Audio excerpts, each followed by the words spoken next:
Alright. Hey Steve, Doug here. He left his last name, but he wants me to use his first name only. Hey Steve, Doug here. You can use my first name for the previous experience. Thanks. Forgot to send you the picture of the tooth. I used a 38 special bullet to try to show the size. As a reminder, this is found in the bone of a cow's pelvis that had been broken in half. She had died 1 week before our experience. I had to work it out of the bone. I've never seen one of my dead cows torn apart like this. I'm going to go ahead and send you the other experience while my wife had. It was about 2 or 3 months ago this year.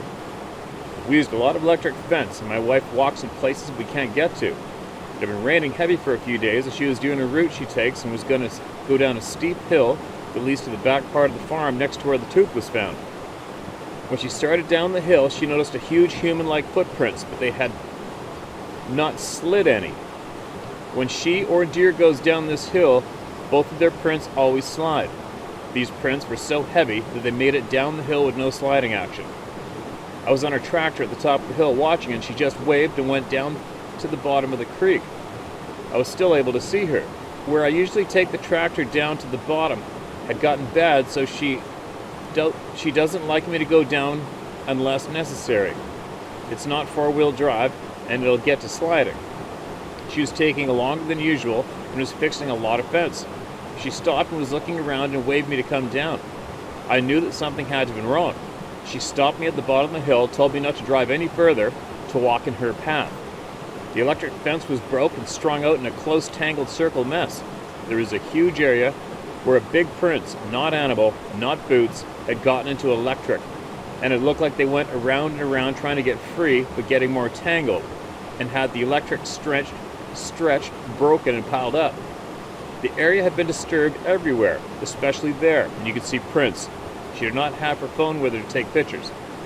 Then she found where a steel 4-foot electric fence post had been pulled up out of the ground, and it was bent completely in half with the ends touching, like a mad person would do to a stick to break it. We had to use the tractor to straighten it out. We took the neighbor back about a week or two later. You could still tell everything that happened, but the more rains we had and the leaves that fell had disturbed the prints so much for a good picture. Learned, always carry a phone or a camera and a gun. That's quite the tooth. Now it looks like some kind of a tine beside it. It would be great if you took a picture of that tooth in the palm of your hand. That would be a real good comparison, wouldn't it? But that's one hell of a story, one hell of a find. And obviously, whatever screwed up and hit that electric fence wasn't happy about it, right? So many amazing things going on. There's just so many amazing things going on. It's mind-boggling.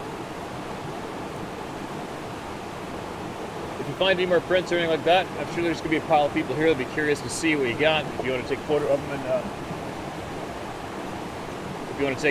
them and send them in. But anyway, thanks again for sending that in, all right, Doug? We really appreciate the time you took to do that. And if you want to do it later on, put that tooth in the palm of your hand and take a photo of it and send it over too.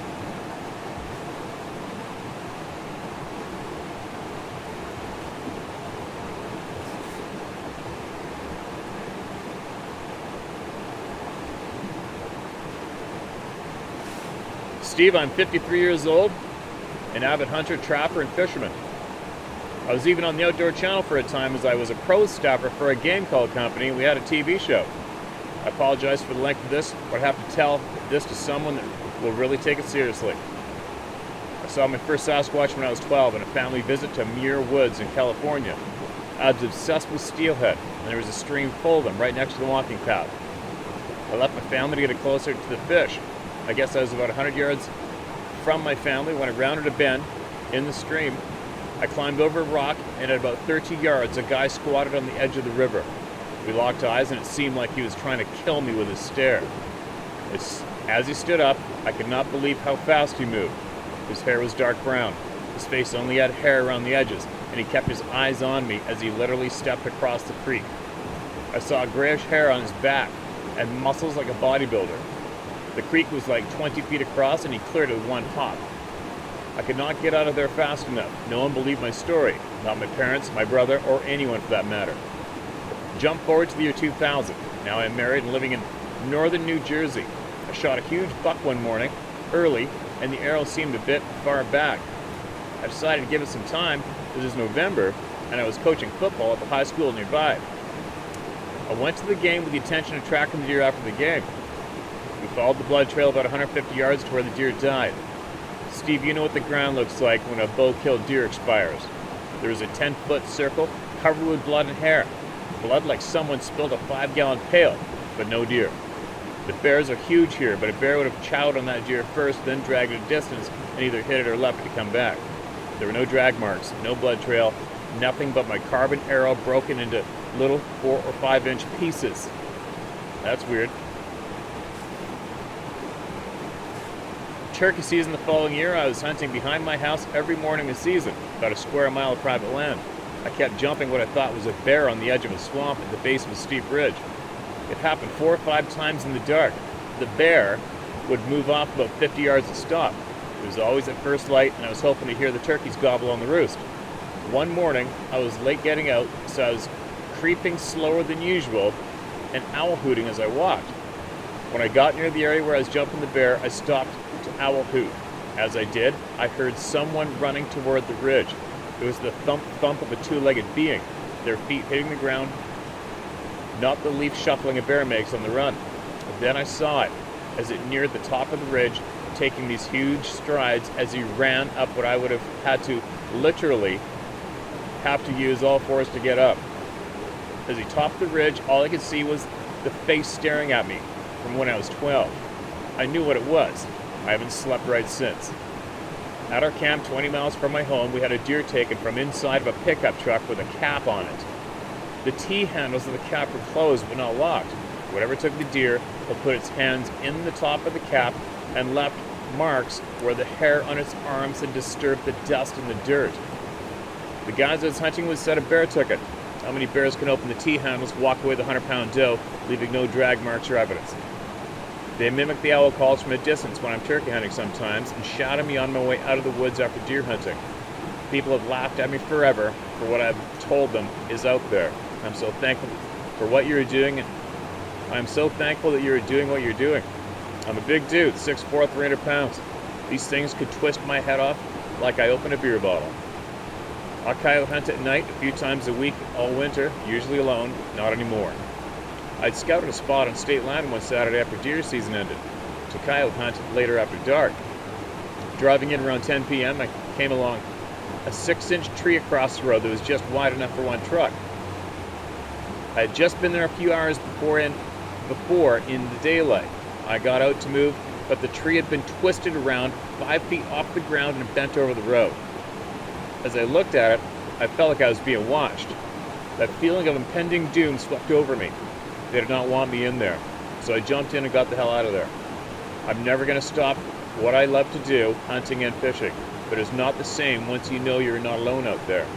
There is something about knowing you're not on the top dog. There's something about knowing you're not the top dog in the woods. I know you know what I mean. They walk around my house at night in the summer.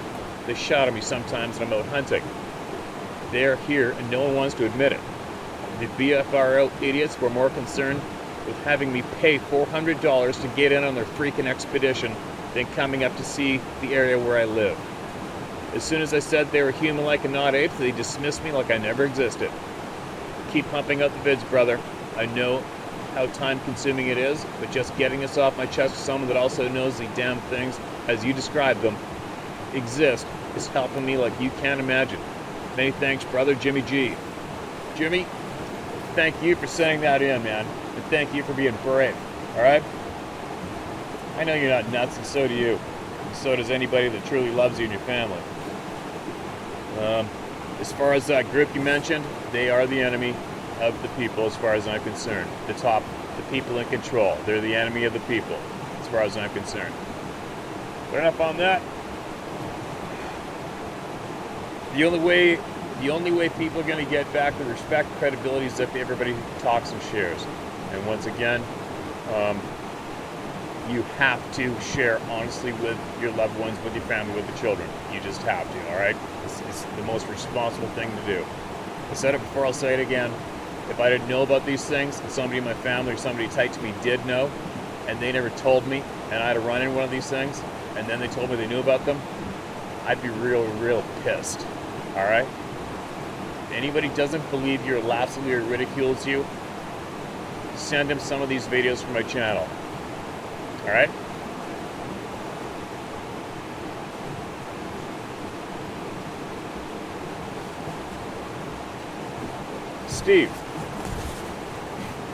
Steve, at least you're familiar with the ground here.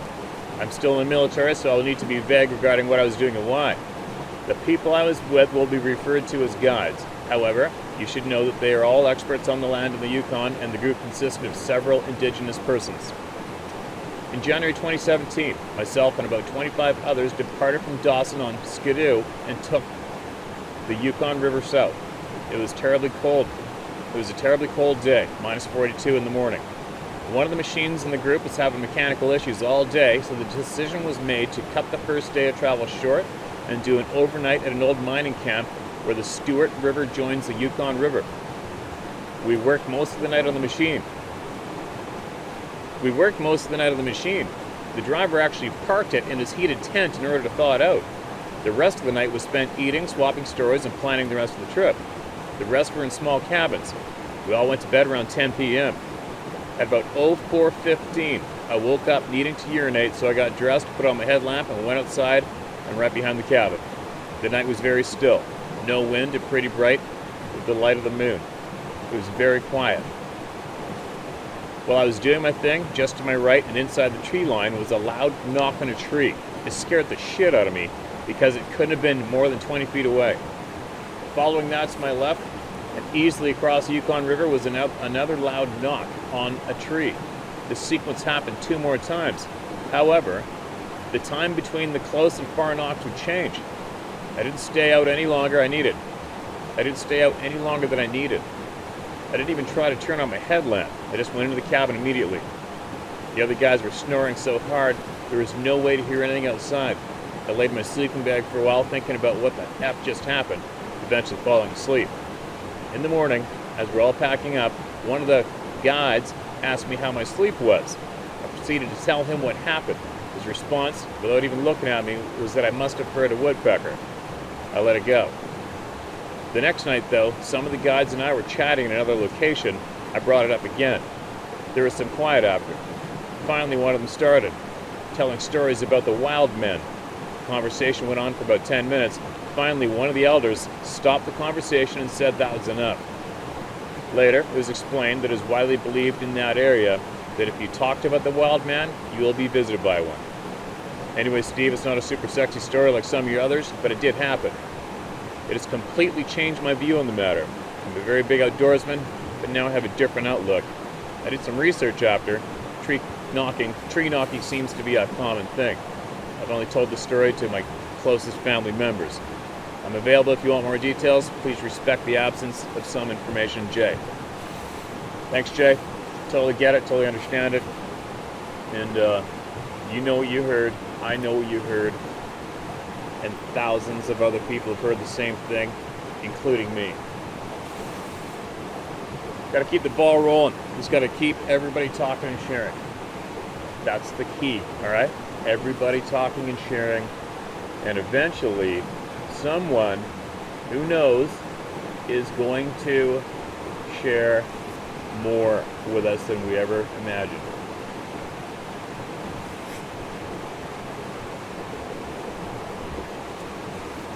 Dear Steve, this story has been weighing on me for decades, to be honest.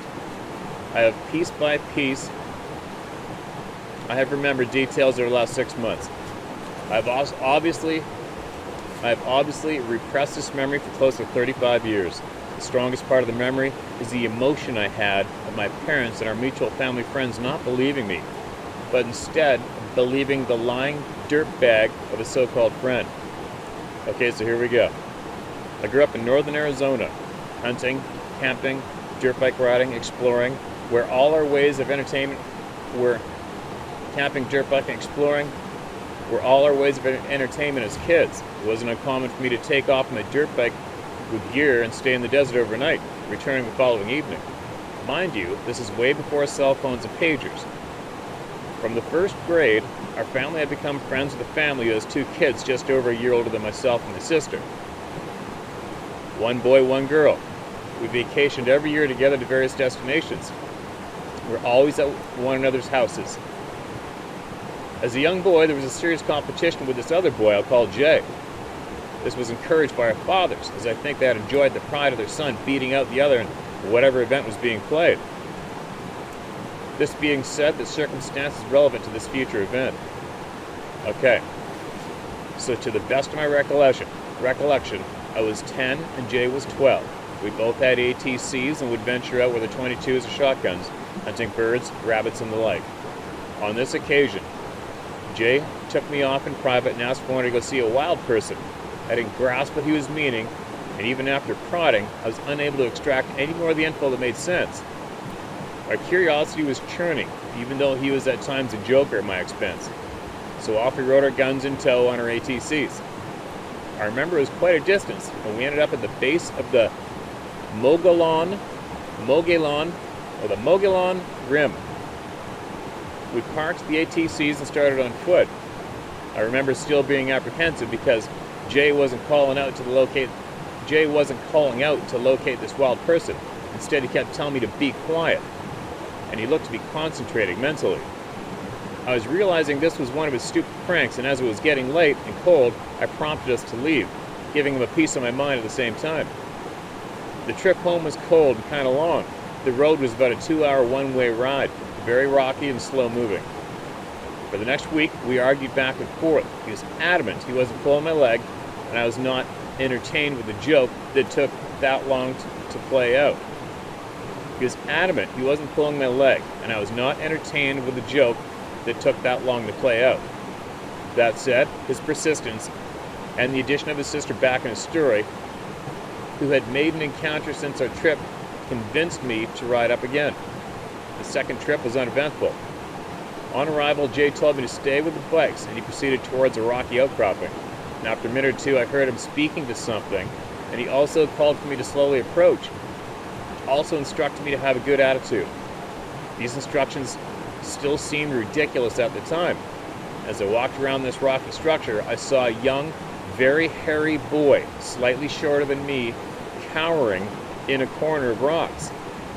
My brain had no way of rationalizing what I was seeing, but immediately I felt the need to reassure this scared, and what I will call a wild boy. This boy, not an ape, not a monkey, was covered in hair. Slightly less on his face and hands, but definitely way more than a human. I can only describe his demeanor as like a toddler meeting a grown-up, shy, curious, but also scared. It wasn't until the trip home that I realized the communication with this young boy was not verbal. I'm not talking about hand signals and gestures, but actually words and phrases developing in my mind from him.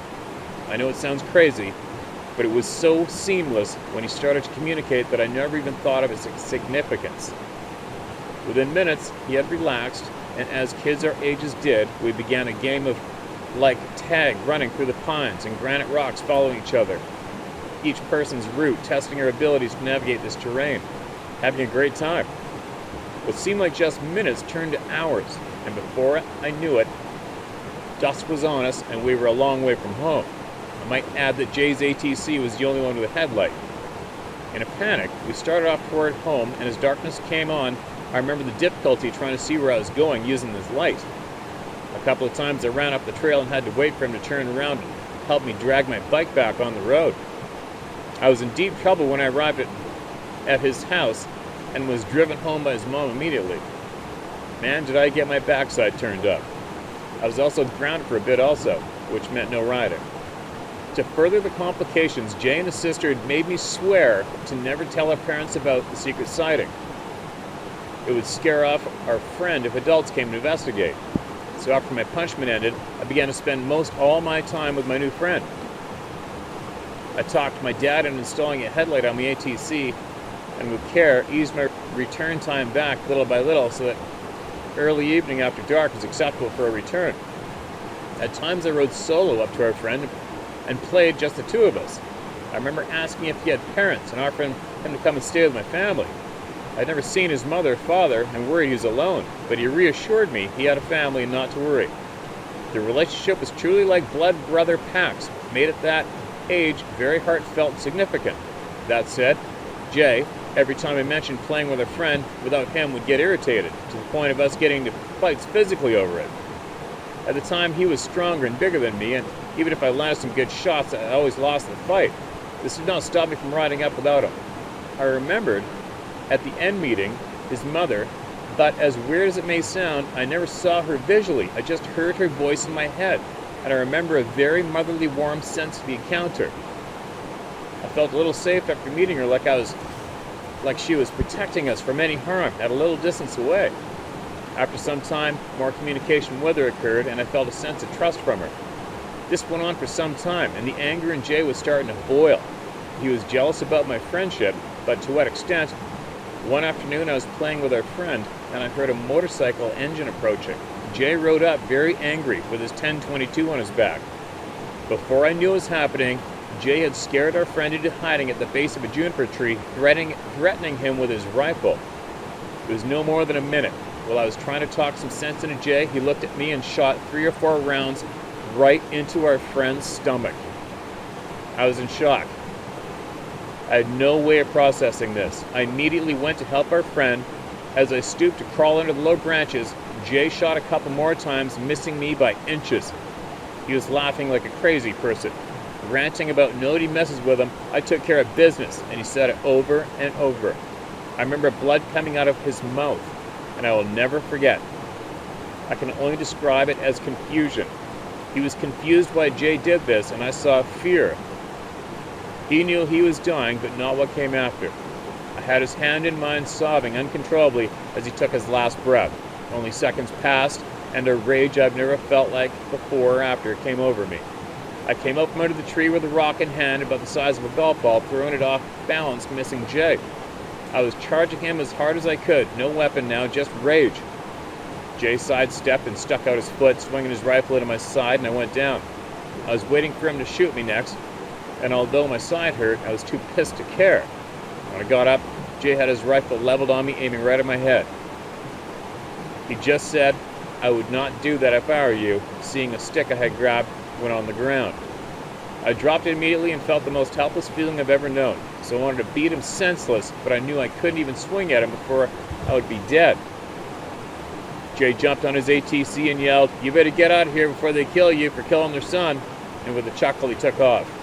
Alone in the woods, I thought of his last statement and almost fled. But a sense of humanity came over me, and even if it meant my life, I was going to stay till his mother arrived. It actually took several minutes before the first time I was in direct contact with his mom. Not a word from her, and my mind was set. I stood back and witnessed her world tearing to pieces. She just held him and sobbed. I tried to convey the events, but was silenced and told if I didn't get out of there, others would rip me to shreds. My innocence was irrelevant. I rode hard back home and felt this overwhelming dread, even after I got home. My parents asked what happened. I proceeded to tell them the whole story. I remember looking at my father and seeing a look of disappointment, and no matter how hard I tried, he did not believe I was being honest. I pleaded for hours, and finally he agreed to drive with me to Jay's house so we could figure this out. I knew he just wanted to shut me up. When we arrived, Jay and his dad were waiting in the living room. I remember thinking that they were way too calm, and shortly after that I knew why. Jay had told his dad he shot a pig, a javelina, and I freaked out. His dad, although seemed concerned about my state, never doubted Jay's lie. My father now is furious. After lifting me by my arm and dragging me to my truck, he, in a tone that sent the fear of God in me, told me to shut up while crying and never wanted to hear this BS again. I tried to get his sister to tell them I wasn't lying, but apparently Jay had scared her silent. Weeks later, on a Sunday, I was showing my father where I would go every day. We were in our Jeep Willys, and the trip in silence was a long one. On one occasion, days after the shooting, I remember looking into my dad's eyes, and as calm and collected as I could say, I was telling the truth. He was pissed, but finally agreed to drive up on that Sunday. I found the tree and the bloodstains and some leaves, but nothing else. The forest was deserted. I got the sense they had left and were a long ways away. I'm aware how extraordinary this sounds. But on my honor, every detail is true. I really wish I could remember his name.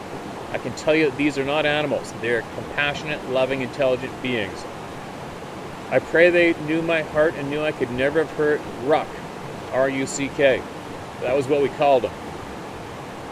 It just came to me, and the sorrow of losing my friend and not saving him. To this day, I regret not charging Jay, rifle or not, to enact vengeance for what he did to Ruck. I let fear win. What a coward. I'll never forget myself. I believe my life has been different from that day. Alright, well, that's not your average email into me, is it? And it doesn't sound like a very, it doesn't sound like too cool of an experience. I got an idea. I mean, obviously I can't verify this story, right? And neither can you. But if Jay and his sister are on social media, maybe he should email me their full names. And maybe I could stick it to them a little bit and prod them and ask them some questions on your behalf. What do you say? Why not do that? Send me Jay and his sister's last names, where they live, not their address, but where they're from, and if they got social media, forward it to me. And we'll take a look at some more of these details of this story, right? But it sure sounds like a shit eater, if it's true. I can't imagine, it's hard to imagine somebody being able to ride up with a gun on that young one with a parent nearby, and it still went through and happened, and nothing stopped him, right? It's a tough one to picture. But who am I to say? And yeah, you're right. It is a bit much for anyone to wrap their brain around and accept as fact without any kind of proof, right? I mean, that is one hell of a story. I'll guarantee you, I do not qualify to be the judge of anyone when it comes to what did or didn't happen in their life experience. I'm not. But I will share your experience, and if you can, possibly, email me back with the details of Jay and his sister and their names and where they live. And I will go out of my way to contact them. Alright? And it's easy to feel out people's replies too when you do that. You can tell when somebody's defensive or when somebody's surprised, if they're honest, if they're not. It's not that hard to tell. Anyway, there's a handful more.